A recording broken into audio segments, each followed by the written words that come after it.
Tolong rekan media, blitz-nya dimatikan dulu ya. Ya.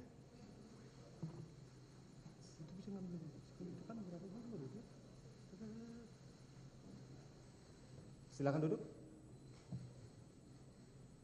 Kemudian bagaimana sikap saudara terhadap dakwaan tersebut? Apakah akan menyampaikan sendiri atau diwakili oleh tim penasihat hukum? Bapak-bapak hakim-hakim majelis, kami akan mengajukan eksepsi. Akan mengajukan eksepsi? Eksepsi. Ya. Yang akan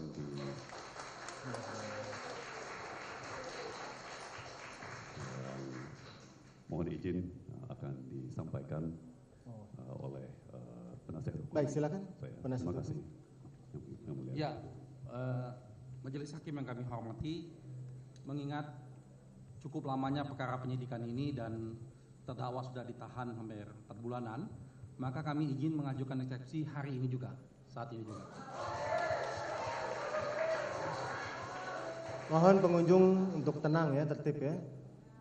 Tidak perlu tepuk tangan. Hargai ruang persidangan ini ya, hargai juga terdakwa. Jadi untuk eksepsi artinya saudara sudah siap? Sudah siap. Untuk dibacakan saat ini? Saat ini. Oke. Baik, demikian penuntut umum ya. Untuk itu memberikan kesempatan kepada terdakwa melalui penasihat hukumnya untuk mengajukan nota keberatan atau eksepsi. Kami berikan kesempatan. Kami juga sudah siapkan PDF-nya untuk bisa ditampilkan. Mohon izin. Ada. Sudah kami sambungkan dengan panitera. Yang penting dibacakan dulu saja. Ya. Terpenting dibacakan ya. Demikian. Silakan kalau sudah siap. Silakan kalau ada kopinya. Ada. Kami mohon izin akan kami bacakan pokok-pokoknya saja. Baik. Jadi hakim. Demikian penuntut umum ya, tidak keberatan. Ya. Ya, inti dari eksepsi Intinya yang diajukan eksepsi. oleh. Tapi tidak terlepas dari apa yang sudah kami bagikan tadi. Kesemuanya sudah termuat di dalam sini. Sudah ya? termuat. Bismillahirrahmanirrahim. Assalamualaikum warahmatullahi wabarakatuh. Majelis hakim yang terhormat, izinkan kami menyampaikan nota keberatan terhadap kasusnya Thomas Trikasih Lembong. Kita semua tentu ingin menempatkan hukum berdaulat di atas semua kepentingan, sebagaimana yang telah diamanatkan oleh konstitusi kita, Undang-Undang Dasar 1945. Bahwa negara kita adalah negara hukum. Salah satu pilar penting bagi tegaknya negara hukum adalah adanya peradilan bersih dan akuntabel. Sebab hukum tanpa peradilan bersih adalah hukum yang ditulis di atas air. Bahkan hitam putihnya peradaban sebuah bangsa ditentukan oleh peradilannya. Majelis hakim yang terhormat, peradilan sebagai benteng terakhir bagi para pencari keadilan menjadi rumah perlindungan bagi siapa saja warga negara yang diperlakukan sewenang-wenang, termasuk kesewenang-wenangan yang dilakukan oleh aparat hukum yang mendakwa seseorang tanpa adanya tindakan yang melanggar hukum. Hal ini juga dialami oleh terdakwa saudara Thomas Trikasih Lembong. Semua mengenalnya sebagai orang yang baik dan profesional, seseorang yang telah berkontribusi nyata untuk negara, tetapi justru dirampas kemerdekaannya dengan dijadikan terdakwa dengan dakwaan yang tidak jelas, dakwaan yang tidak cermat, dakwaan yang tidak lengkap. Bahkan dalam dakwaan terdakwa Thomas Trikasih Lembong dipaksa untuk bertanggung jawab atas perbuatan melawan hukum yang dilakukan oleh orang lain.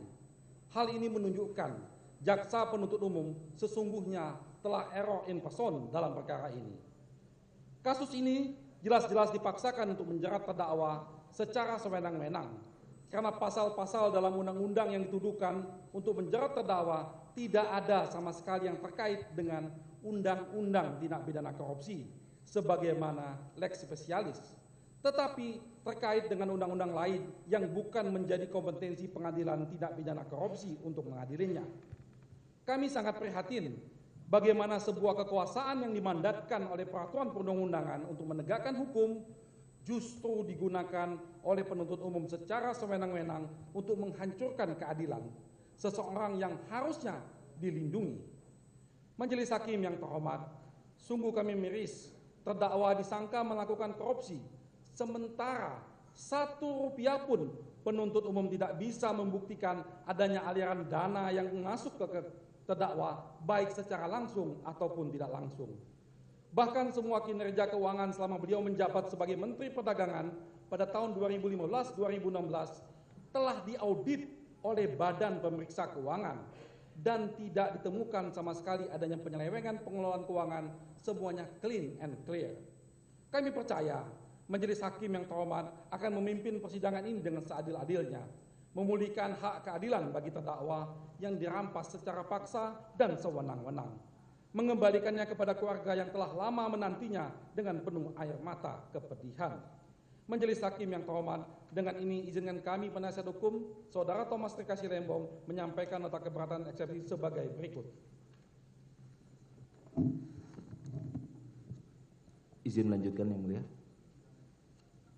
A. Pengadilan Tindak Pidana Korupsi pada Pengadilan Negeri Jakarta Pusat tidak berwenang untuk memeriksa dan mengadili perkara akuo. Eksepsi kompetensi absolut. Majelis Hakim yang mulia, Pengadilan Tindak Pidana Korupsi pada Pengadilan Negeri Jakarta Pusat tidak berwenang untuk memeriksa, mengadili, dan memutus perkara akuo berdasarkan ketentuan pasal 6 huruf C Undang-Undang Pengadilan Tipikor Junto, pasal 14 dan pasal 32 ayat 1 Undang-Undang Tipikor, berdasarkan penjelasan sebagai berikut.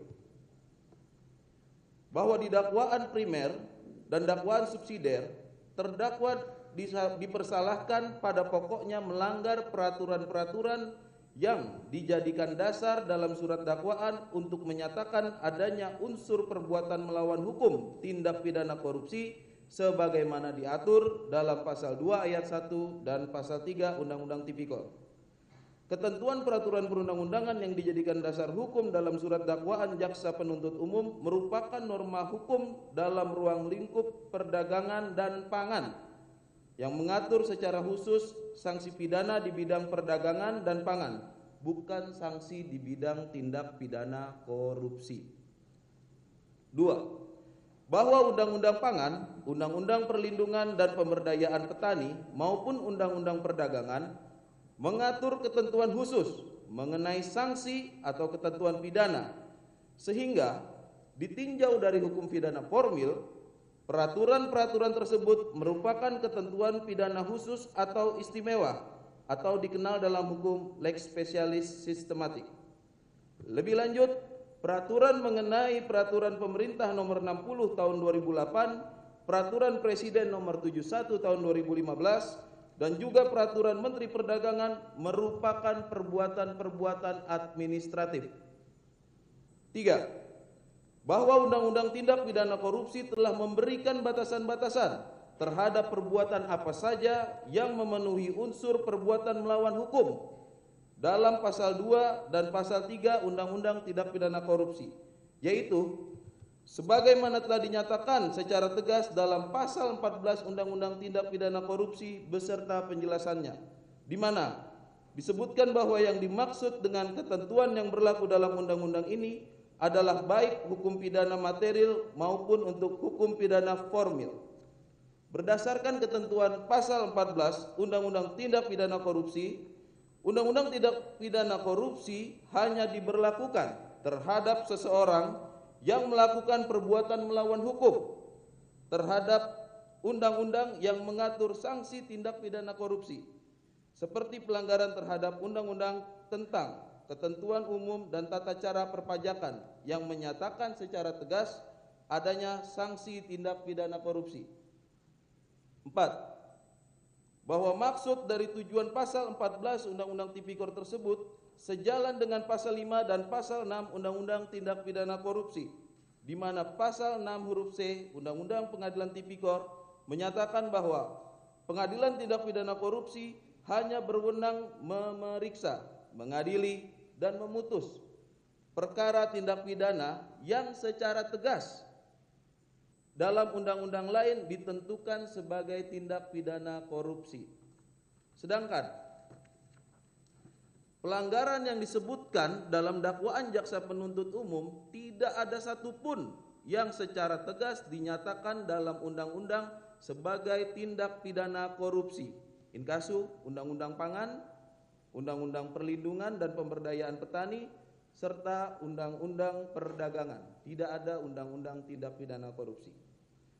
Pembatasan pengertian perbuatan melawan hukum dalam pasal 6 huruf C Undang-Undang Pengadilan Tipikor juga sejalan dengan pasal 30 ayat 1 huruf D Undang-Undang Kejaksaan Republik Indonesia yang mengatur kewenangan jaksa dalam penuntutan tindak pidana korupsi. 5. Bahwa pada faktanya dasar hukum dari surat dakwaan jaksa penuntut umum untuk menilai adanya tindakan terdakwa untuk melakukan, adanya tindakan terdakwa untuk memenuhi unsur perbuatan melawan hukum, tidak ada satupun ketentuan yang didakwakan oleh jaksa penuntut umum yang menyatakan secara tegas bahwa tindakan terdakwa adalah tindakan perbuatan melawan hukum dalam undang-undang korupsi. 6. Bahwa apabila benar hasil audit BPKP terkait penghitungan kerugian keuangan negara tertanggal 20 Januari 2025 yang dijadikan dasar penuntut umum untuk menyatakan telah terjadi kerugian keuangan negara, pada faktanya penyidik tidak cukup bukti inkasu perbuatan melawan hukum dalam surat dakwaan jaksa penuntut umum tidak secara tegas menyatakan sebagai tindak pidana korupsi, di mana terhadap hal demikian menurut pasal 6 huruf C Undang-Undang Pengadilan Tipikor junto pasal 14 Undang-Undang Tipikor, maka seharusnya penyidik segera menyerahkan berkas perkara kepada jaksa pengacara negara untuk dilakukan gugatan perdata sebagaimana tercantum dalam pasal 32 Undang-Undang Tipikor. 7. Bahwa tindakan terdakwa menerbitkan persetujuan impor dalam perkara akuo dilakukan oleh terdakwa dalam kapasitasnya sebagai Menteri Perdagangan yang dalam kewenangannya diatur secara khusus dalam Undang-Undang Kementerian Negara dan Undang-Undang Administrasi Pemerintahan. 8. Bahwa sesuai dengan Undang-Undang Administrasi Pemerintahan yang dapat dipermasalahkan terhadap pejabat pemerintah atau pejabat tata usaha negara yang dalam perkara akuo terdakwa adalah sebagai Menteri Perdagangan dalam hal menjalankan kewenangannya, apakah telah terjadi melampaui wewenang, mencampur adukan wewenang dan atau bertindak sewenang-wenang secara melawan hukum sebagaimana diatur dalam pasal 17 dan pasal 18 Undang-Undang Administrasi Pemerintahan. 9. Bahwa yang berwenang menguji pelaksanaan kewenangan pejabat pemerintah dalam hal ini Menteri Perdagangan adalah Pengadilan Tata Usaha Negara sebagaimana diatur dalam Undang-Undang Peradilan Tata Usaha Negara. 10. Pada faktanya sampai saat ini tidak terdapat putusan Pengadilan Tata Usaha Negara yang menyatakan bahwa penerbitan persetujuan impor, kami tegaskan bahwa persetujuan impor yang dilakukan oleh terdakwa dalam perkara akuo terdapat pelanggaran mengenai kewenangan tentang penerbitan keputusan pejabat tata usaha negara sebagaimana diatur dalam pasal 17 dan pasal 18 Undang-Undang Administrasi Pemerintahan. 11. Bahwa sekalipun terdapat pelanggaran dalam melaksanakan kewenangannya sebagai pejabat tata usaha negara, maka sanksinya administrasi berupa ganti kerugian dan bukan tindak pidana korupsi. Bahwa berdasarkan hal-hal tersebut di atas, maka Pengadilan Tindak Pidana Korupsi pada Pengadilan Negeri Jakarta Pusat tidak berwenang secara absolut untuk memeriksa, mengadili pokok perkara akuo, serta sudah sepatutnya demi hukum menyatakan surat dakwaan jaksa penuntut umum tidak dapat diterima. Dilanjutkan. Kami lanjutkan Majelis Hakim. Surat dakwaan aqua in error persona, bahwa dalam menguraikan peristiwa melawan hukum, menyalahgunakan wewenang dan terkait kerugian keuangan negara dalam surat dakwaannya, jaksa penuntut umum hanya menguraikan perbuatan-perbuatan yang pada faktanya tidak dilakukan oleh terdakwa Thomas Trikasih Lembong. Bahwa yang dimaksud dengan error in persona atau salah orang adalah kekeliruan terhadap tersangka yang terjadi dalam tahap pengadilan maupun kekeliruan terhadap orangnya yang terjadi pada tingkat penuntutan. Error in persona dalam penyelenggaraan sistem peradilan pidana merupakan salah satu jenis tindakan destruktif yang dilakukan oleh aparat penegak hukum yang dapat menimbulkan kerugian bagi seseorang. Lebih lanjut, M. Yahya Harhab mengartikan error in persona sebagai diskualifikasi in person, yang berarti bahwa orang yang ditangkap atau ditahan mengalami kesalahan.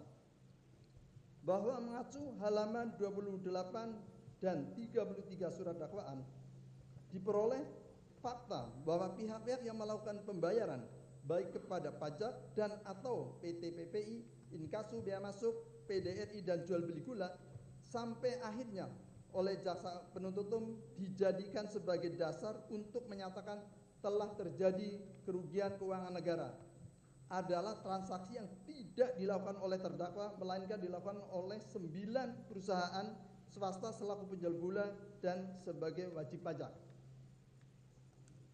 Bahwa pertanggungjawaban atas pembayaran penerimaan negara, inkasu bea masuk dan PDRI merupakan tanggung jawab pribadi dari wajib pajak yang bersangkutan dan sesuai dengan azas pertanggungjawaban personal dalam hukum pidana yang menyatakan pertanggungjawaban dalam hukum pidana bersifat pribadi.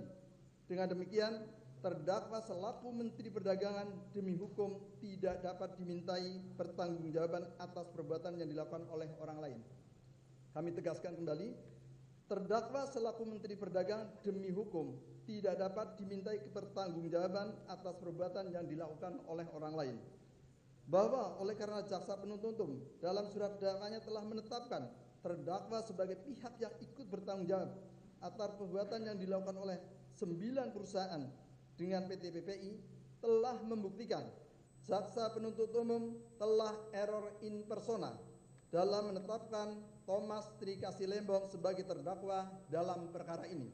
Kami tegaskan, telah membuktikan jaksa penuntut umum telah error in persona dalam menetapkan Thomas Trikasih Lembong sebagai terdakwa dalam perkara ini. Dilanjutkan. Izin melanjutkan yang mulia.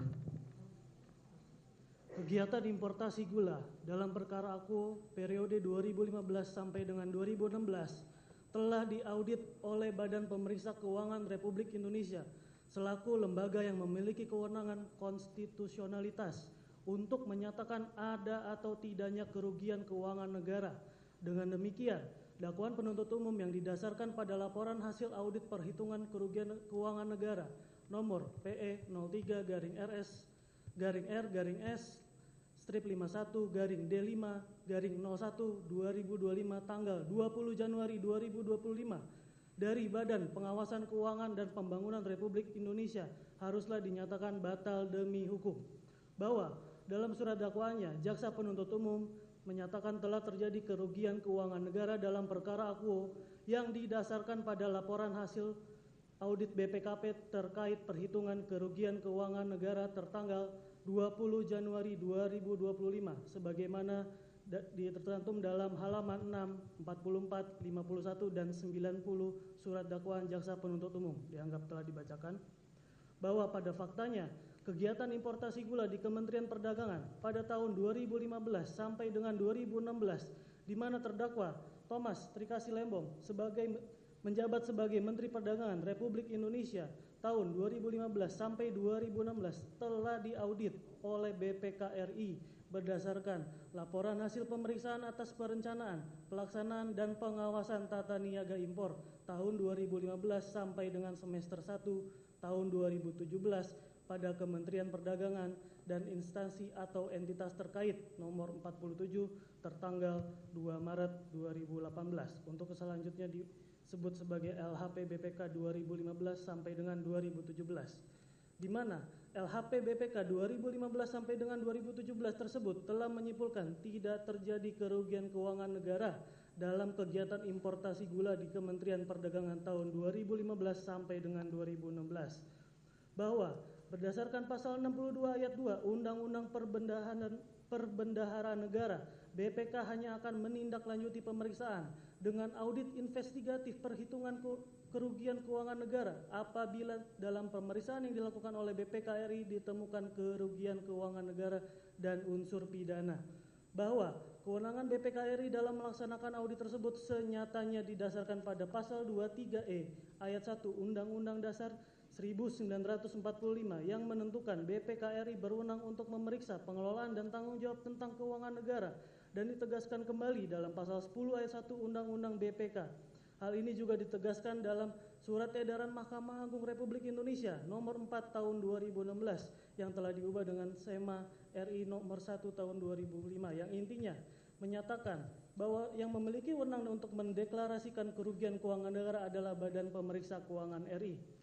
Sedangkan kewenangan BPKP hanya didasarkan pada peraturan presiden. Pada pokoknya BPKP tidak memiliki wewenang audit kembali terhadap hasil audit yang dilakukan oleh BPK RI, apalagi audit investigatif pro justisia untuk pembuktian perkara tindak pidana korupsi. Adapun sampai dengan saat ini tidak pernah terdapat putusan pengadilan, penetapan dan atau keputusan yang membatalkan LHP BPK 2015 sampai dengan 2017. Sehingga laporan hasil audit BPKP terkait perhitungan kerugian keuangan negara atas tertanggal 20 Januari 2025 telah ne bis in idem dan tidak berdasar. Dengan demikian, surat dakwaan jaksa penuntut umum adalah bertentangan dengan hukum ne bis in idem dan error in juris, dan surat dakwaan jaksa penuntut umum haruslah dinyatakan batal demi hukum. Dilanjutkan oleh rekan saya yang mulia.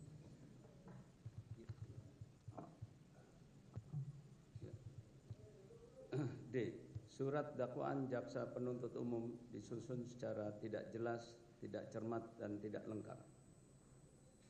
Uraian unsur melawan hukum tidak jelas, tidak cermat, dan tidak lengkap karena seluruh pengakuan persetujuan impor oleh terdakwa dibuat sesuai dengan kewenangan Menteri Perdagangan, telah memenuhi asas umum pemerintahan yang baik sebagaimana diatur dalam Undang-Undang Administrasi Pemerintahan dan berdasarkan pemisahan fungsi di dalam Kementerian Perdagangan, khususnya tentang penerbitan pengakuan impor, sehingga surat dakwaan jaksa penuntut umum harus dinyatakan batal demi hukum.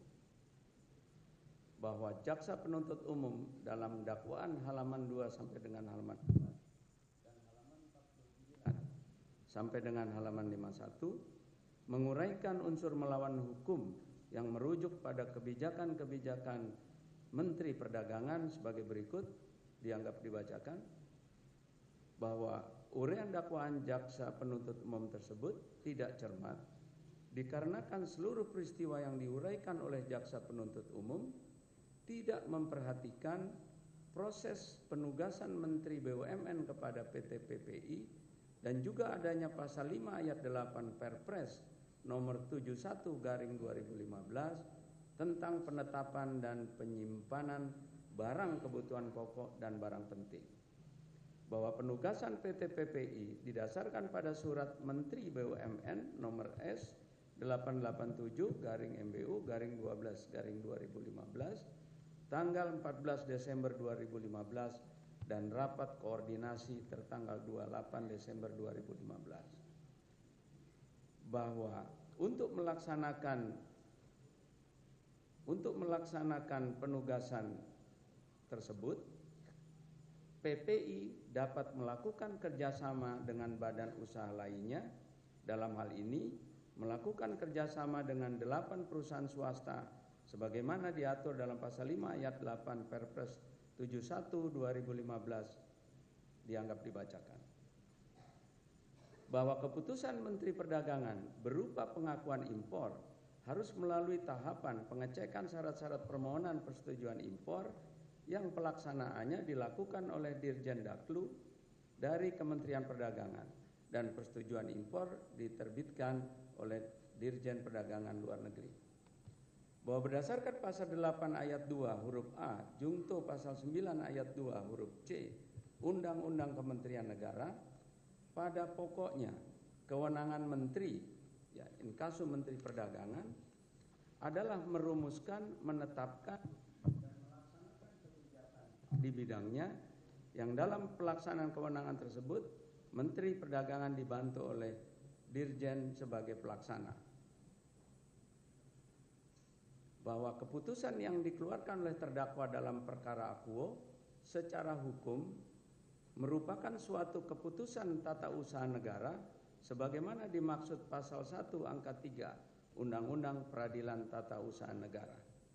Bahwa berdasarkan hal tersebut, terdakwa telah memenuhi asas-asas umum pemerintahan yang baik sebagaimana diatur dalam pasal 10 ayat 1 huruf F Undang-Undang Administrasi Pemerintahan. Bahwa berdasarkan pasal 77 ayat 1 Undang-Undang Administrasi Pemerintahan, pada pokoknya keputusan terdakwa yang telah sesuai dengan kewenangan sebagai Menteri Perdagangan dan telah memenuhi asas-asas umum pemerintahan yang baik. Bahwa pengakuan persetujuan impor Kementerian Perdagangan mengacu pada pasal 14 huruf D dan H Peraturan Presiden nomor 8 tahun 2015 dianggap dibacakan.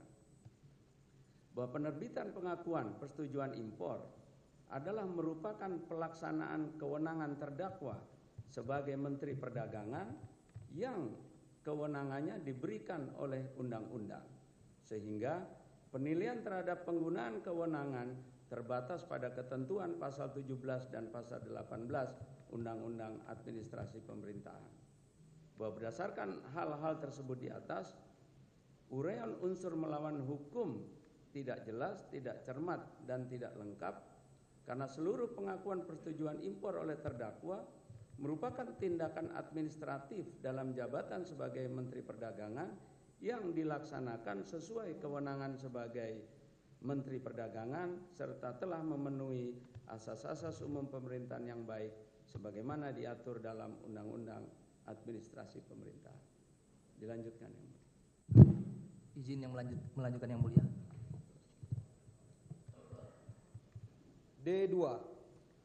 Uraian di dalam surat dakwaan tidak cermat, tidak jelas dan tidak lengkap karena tidak menguraikan peristiwa mengenai harga beli gula kristal putih yang dilakukan oleh Induk Koperasi Kartika, Induk Koperasi Kepolisian Negara Republik Indonesia, Satuan Koperasi Kesejahteraan Prajurit dan atau Pusat Kepolisian Polisi Daerah dari PT Angels Products, PT Makassar Tene, PT Sentra Usaha Tama Jaya, PT Medan Sugar Industri, PT Permata Dunia Sukses Utama, PT Andalan Furnindo, PT Duta Sugar Internasional, PT Berkah Manis Makmur, atau disebut 8 perusahaan swasta.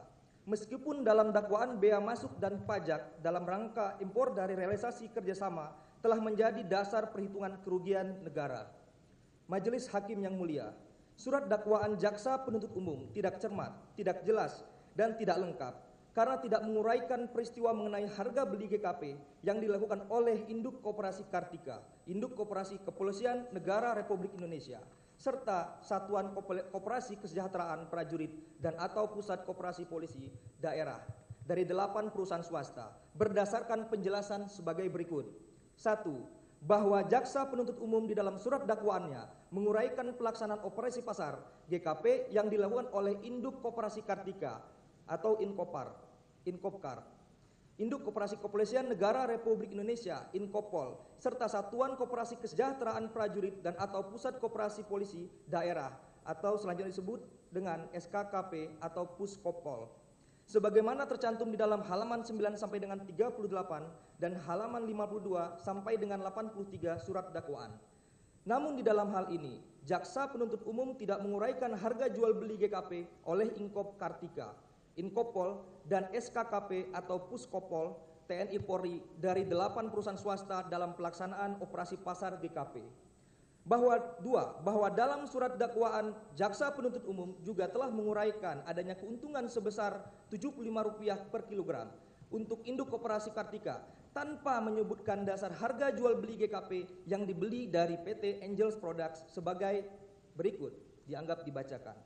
3. Sedangkan jaksa penuntut umum dalam dakwaannya menjelaskan secara rinci bagaimana PT PPI telah membeli GKP dari 8 perusahaan swasta sebesar Rp9.000 per kilogram dibandingkan dengan harga patokan petani atau HPP sebesar Rp8.900 per kilogram sebagaimana tercantum di dalam halaman 23 dan 68 dakwaan primer dan subsidiar sebagai berikut dianggap dibacakan. 4. Bahwa jaksa penuntut umum dalam hal ini telah menguraikan di dalam surat dakwaan terkait adanya harga jual beli GKP antara PT PPI dengan 8 perusahaan swasta yang menjadi dasar kerugian negara terkait pemenuhan stok serta stabilisasi harga gula. Namun, terhadap pembelian GKP oleh Induk Koperasi Kartika, Induk Koperasi Kepolisian Negara Republik Indonesia, Satuan Koperasi Kesejahteraan Prajurit dan atau Pusat Koperasi Polisi Daerah tidak dijelaskan secara rinci dan lengkap sehingga menjadi tidak jelas dasar kerugian terhadap pembelian GKP oleh Induk Koperasi Kartika, Induk Koperasi Kepolisian Negara Republik Indonesia, Satuan Koperasi Kesejahteraan Prajurit dan atau Pusat Koperasi Polisi Daerah. 5. Bahwa berdasarkan hal-hal tersebut di atas, maka surat dakwaan menjadi kabur dan tidak jelas atau obscurable. Karena di dalam hal ini, jaksa penuntut umum di dalam menguraikan surat dakwaannya tidak menguraikan peristiwa mengenai harga beli GKP yang dilakukan oleh Induk Koperasi Kartika, Induk Koperasi Kepolisian Negara Republik Indonesia, Satuan Koperasi Kesejahteraan Prajurit dan atau Pusat Koperasi Polisi Daerah dari 8 perusahaan swasta. Meskipun bea masuk dan pajak dalam rangka impor dari realisasi kerjasama dimaksud menjadi dasar nilai kerugian negara. Bahwa oleh karena surat dakwaan tidak cermat dan tidak lengkap, sudah sepatutnya demi hukum yang mulia majelis hakim yang memeriksa dan memutus perkara quo menyatakan surat dakwaan jaksa penuntut umum batal demi hukum. Izin dilanjutkan yang mulia. Melanjutkan yang mulia. D3. Uraian mengenai kerugian negara dalam surat dakwaan tidak jelas, tidak cermat dan tidak lengkap karena perhitungan kerugian negara di dalam surat dakwaan mengabaikan pasal 4B Undang-Undang 1 tahun 2025 tentang perubahan ketiga atas Undang-Undang Nomor 19 tahun 2003 tentang Badan Usaha Milik Negara junto pasal 1 ayat 2 Kitab Undang-Undang Hukum Pidana. 1. Bahwa dalam halaman 38, 44, 83 dan 89 surat dakwaan, jaksa penuntut umum menguraikan adanya kerugian yang dialami oleh PT PPI akibat pembayaran harga GKP yang lebih besar dari harga perkiraan. Dalam hal ini, jaksa penuntut umum tidak mempertimbangkan bahwa status hukum PT PPI merupakan perusahaan badan usaha milik negara atau BUMN, yang mana dalam hal ini memiliki kekayaan terpisah dari keuangan negara. 2. Bahwa mengingat status PT PPI dalam perkara akuo merupakan perusahaan yang berstatus sebagai BUMN, maka berdasarkan pasal 4B Undang-Undang Nomor 1 Tahun 2025 tentang perubahan ketiga atas Undang-Undang Nomor 19 Tahun 2003 tentang BUMN menyatakan keuntungan maupun kerugian yang dialami oleh BUMN bukan merupakan keuntungan maupun kerugian negara. Bahwa surat dakwaan jaksa penuntut umum tertanggal 25 Februari 2025 yang menggunakan perhitungan kerugian keuangan negara yang dilakukan oleh Badan Pengawasan Keuangan dan Pembangunan BPKP sebagaimana tertuang di dalam laporan yang diterbitkan pada tanggal 20 Januari 2025 tidak mempertimbangkan ketentuan hukum yang berlaku khususnya pasal 4B Undang-Undang BUMN junto pasal 1 ayat 2 Kitab Undang-Undang Hukum Pidana sebagai berikut. Pasal 4B Undang-Undang BUMN, keuntungan atau kerugian yang dialami BUMN merupakan keuntungan atau kerugian BUMN. Pasal 1 ayat 2 KUHP, bila ada perusahaan dalam perundang-undangan sesudah perbuatan dilakukan, maka terhadap terdakwa diterapkan ketentuan yang paling menguntungkan. 4. Bahwa berdasarkan hal-hal tersebut di atas, menimbang Undang-Undang BUMN telah diberlakukan terlebih dahulu sebelum tanggal surat dakwaan dibuat, maka surat dakwaan menjadi kabur dan tidak cermat. Karena jaksa penuntut umum di dalam menguraikan surat dakwaan tidak berdasarkan pada undang-undang yang berlaku, yaitu Undang-Undang Nomor 1 Tahun 2025 tentang perubahan ketiga atas Undang-Undang Nomor 19 Tahun 2003 tentang Badan Usaha Milik Negara junto pasal 1 ayat 2 Kitab Undang-Undang Hukum Pidana.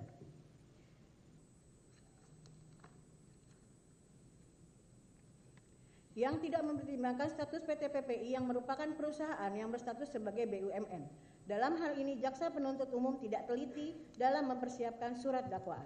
bahwa oleh karena surat dakwaan kabur dan tidak cermat, sudah sepatutnya demi hukum, Yang Mulia, Majelis Hakim yang memeriksa dan memutus perkara akuo menyatakan dakwaan jaksa penuntut umum batal demi hukum.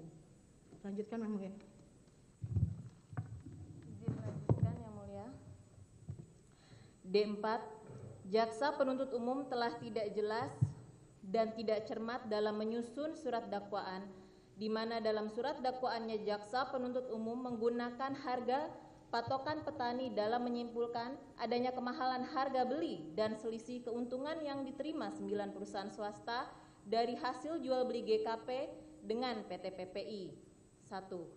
Bahwa dalam surat dakwaannya jaksa penuntut umum menyatakan terdapat kemahalan harga beli gula kristal putih yang dilakukan PT PPI dengan 9 perusahaan swasta yang kemudian secara melawan hukum dijadikan dasar oleh BPKP RI dan jaksa penuntut umum dalam menetapkan kerugian keuangan negara dalam perkara akuo.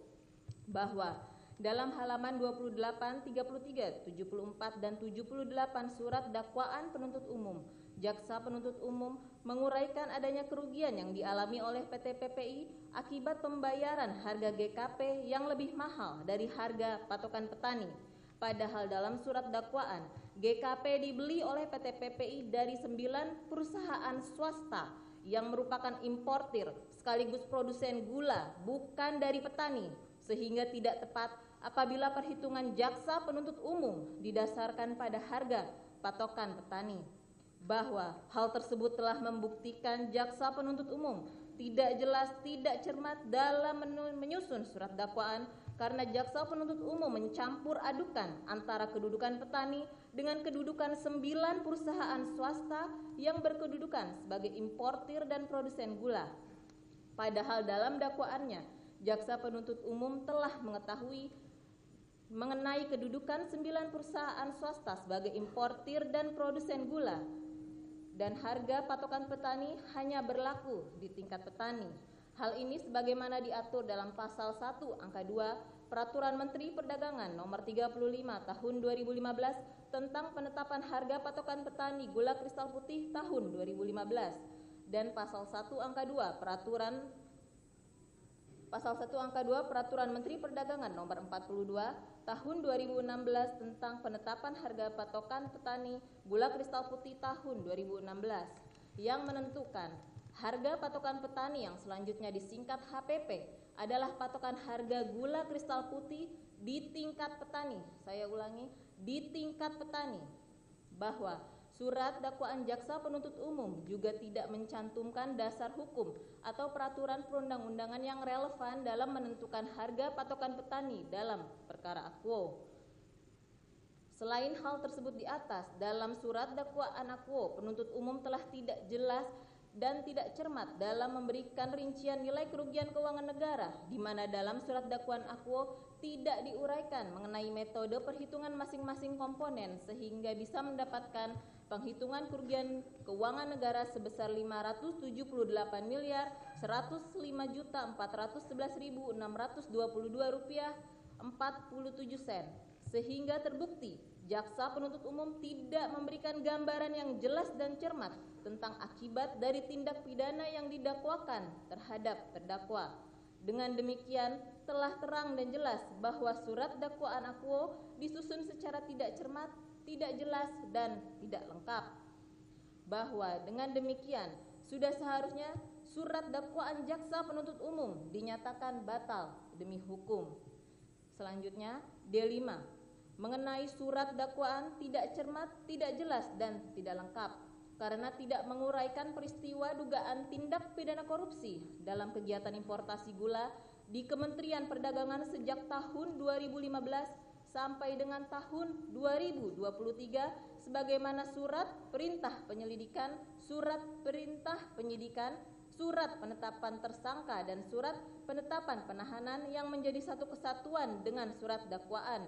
Melainkan jaksa penuntut umum hanya menguraikan peristiwa dugaan tindak pidana akuo yang terjadi pada tahun 2015 sampai dengan tahun 2016 sehingga surat dakwaan haruslah dinyatakan batal demi hukum.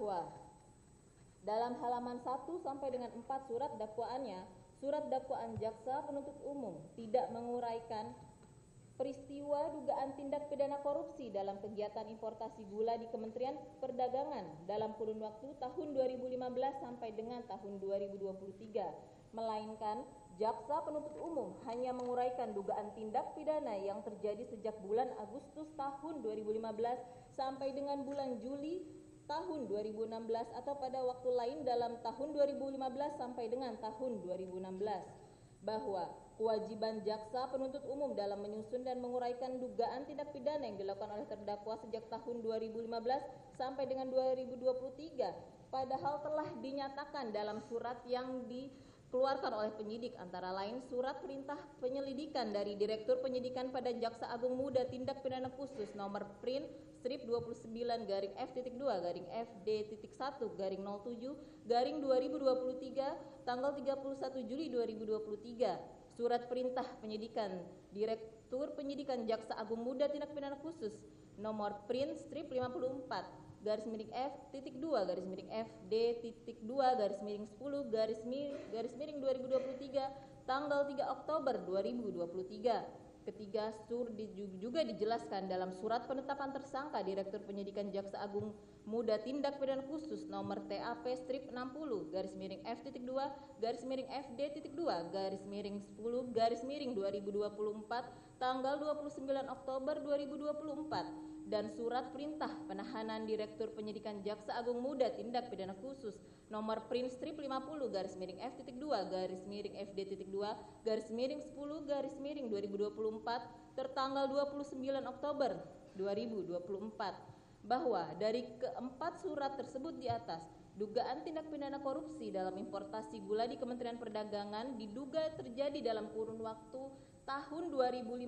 sampai dengan tahun 2023. Namun ketika masuk dalam tahap penuntutan inkasu dalam surat dakwaan, terdapat perbedaan periode yang signifikan mengenai tempus delicti terjadinya dugaan tindak pidana, di mana penuntut umum tidak menguraikan peristiwa pidana dalam kegiatan importasi gula yang terjadi pada tahun 2016 sampai dengan tahun 2023. Padahal tidak ada perubahan tempus delicti sejak penyelidikan sampai dengan penyidikan.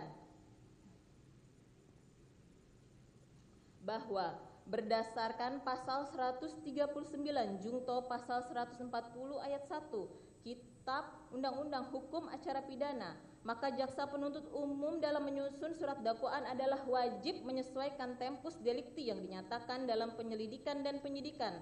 Inkasu jika hasil penyidikan menyatakan dugaan tindak pidana korupsi terjadi pada 2015 sampai dengan 2023, maka seharusnya dalam surat dakwaannya pun jaksa penuntut umum harus menguraikan seluruh dugaan tindak pidana yang dilakukan oleh terdakwa selama jangka waktu tersebut, bahwa apabila faktanya hasil penyidikan belum mencakup peristiwa dugaan tindak pidana korupsi yang terjadi pada tahun 2015 sampai dengan 2023, maka penuntut umum seharusnya mengembalikan berkas perkara kepada penyidik untuk dilakukan perbaikan, bukannya menindaklanjuti hasil penyidikan tersebut dengan membuat surat dakwaan dan melimpahkannya ke pengadilan tindak pidana korupsi.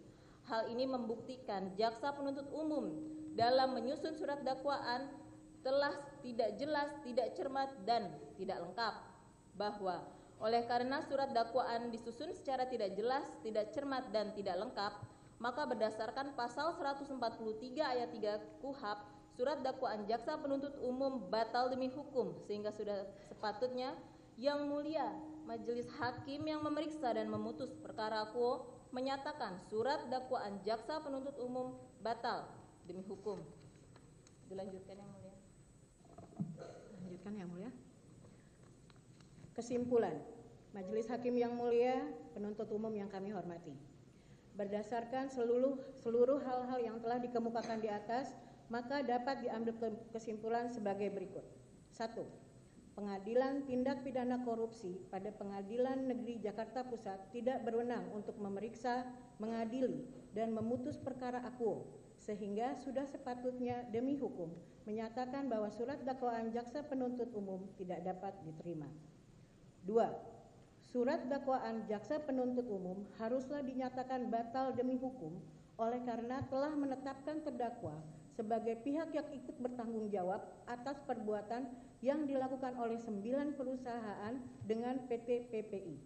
Hal ini membuktikan jaksa penuntut umum telah error in persona dalam menetapkan Thomas Trikasih Lembong sebagai terdakwa dalam perkara ini.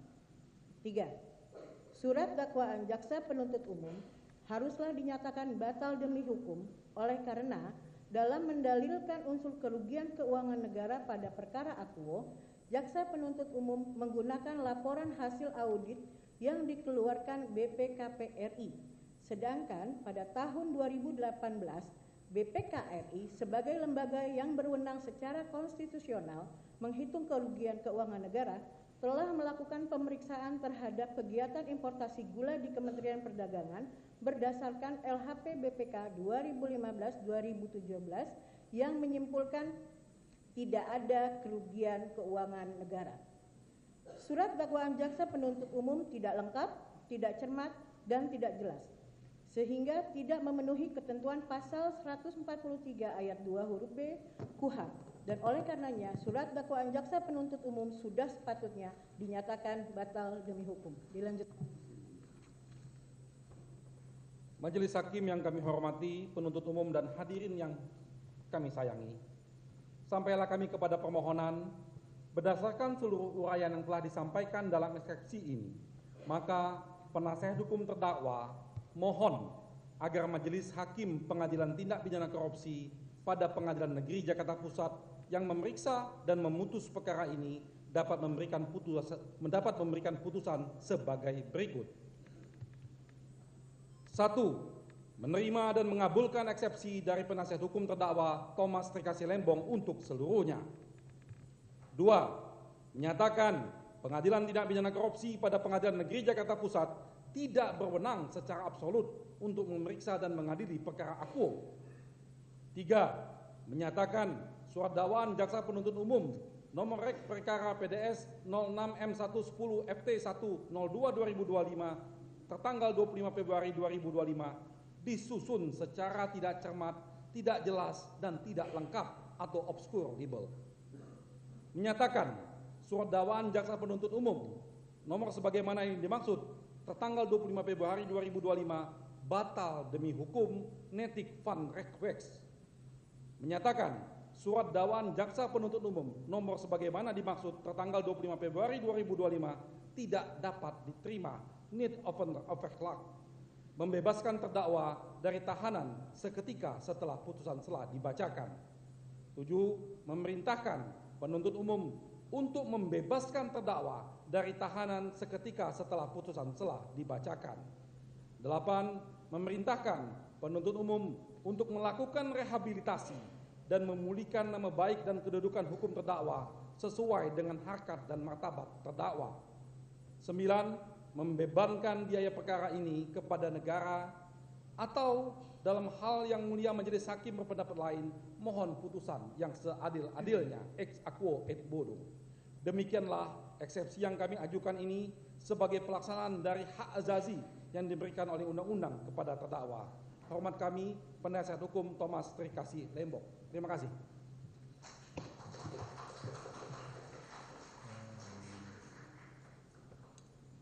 Baik, demikian untuk eksepsi telah dibacakan oleh penasihat hukum tadi secara bergantian. Selanjutnya terhadap eksepsi atau nota keberatan tersebut, apakah penuntut umum akan mengajukan tanggapan atau pendapatnya?